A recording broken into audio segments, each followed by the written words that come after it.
સુરેન્દ્રનગરની વાત કરવામાં આવે તો જિલ્લામાં આણંદપુર પોલીસ સ્ટેશન વિસ્તારમાં થયેલી લૂંટની ઘટનાનો ભેદ એલસીબીએ ગણતરીના દિવસોમાં જ ઉકેલી કાઢ્યો છે। આપણે જણાવી દઈએ કે પોલીસે રાજકોટ જિલ્લાના જસદણના 2 આરોપીને ઝડપી પાડી લૂંટમાં ગયેલા રોકડ રૂપિયા સહિત કુલ 85,000નો મુદ્દામાલ કબજે કર્યો છે। સુરેન્દ્રનગર જિલ્લાના આણંદપુર પોલીસ સ્ટેશન વિસ્તારમાં થયેલી લૂંટની ઘટનાને લઈને એલસીબી સુરેન્દ્રનગર દ્વારા ઝડપી તપાસ હાથ ધરવામાં આવી હતી।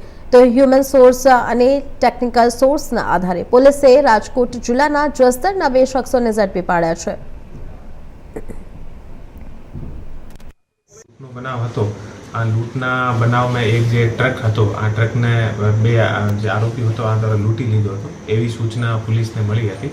આ સૂચના આધારિત જે એલસીબી પીઆઈ આપણે જાડેજા છે આના નેતૃત્વમાં પોલીસની અલગ અલગ ટીમો કામ કરી રહી હતી અને આમાં પોલીસને મોટી સફળતા મળી અને જે આરોપી હતા આને ટેકનિકલ અને હ્યુમન જે ઇન્ટેલિજન્સ છે આ આધારિત બંને જે આરોપી છે આને પોલીસ દ્વારા પકડી પાડવામાં આવેલ છે।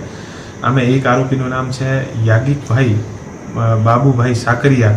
આ જસદણ પોલીસ સ્ટેશન ના એરિયામાં જસદણ રાજકોટનો નિવાસી છે અને બીજો જે આરોપી છે આનું નામ છે વિશાલભાઈ જગાભાઈ ગરિયા ઓ પણ જસદણનો છે રાજકોટનો।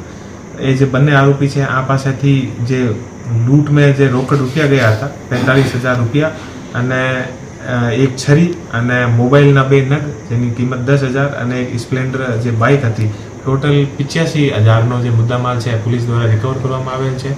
એ જે બંને આરોપી છે અત્યારે ફર્સ્ટ ટાઈમના એ ગુનેગાર છે અને જે બંને આરોપી જે છે એ ઓનલાઈન જે ગેમિંગ છે આમે એ લોકો જે છે પોતાના પૈસા અને આની આદત આને પડી ગઈ હતી અને આમે પૈસા હારી ગયા હતા અને પછી આને મનમાં એવું આવ્યું કે ભાઈ આપણે ઘર પર અહીંયા બીજી જગ્યાએ કેવી રીતે કહીએ આપણે એ જે પૈસા છે આને ચૂકવણી કરવાની છે।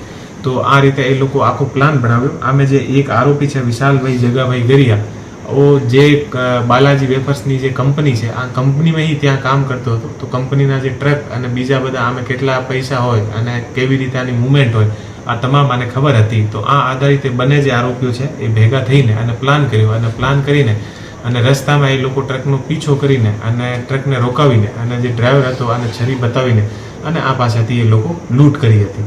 તો એલસીબીની ટીમ દ્વારા અમે સરસ રીતે જે ટેકનિકલ અને જે આના હ્યુમન સોર્સ હતા આને આધારિત આનો ગુનો ડિટેક્ટ કર્યો છે અને ગુનો ડિટેક્ટ કરીને અને બંને આરોપી જે છે આને અત્યારે પકડી પાડેલ છે।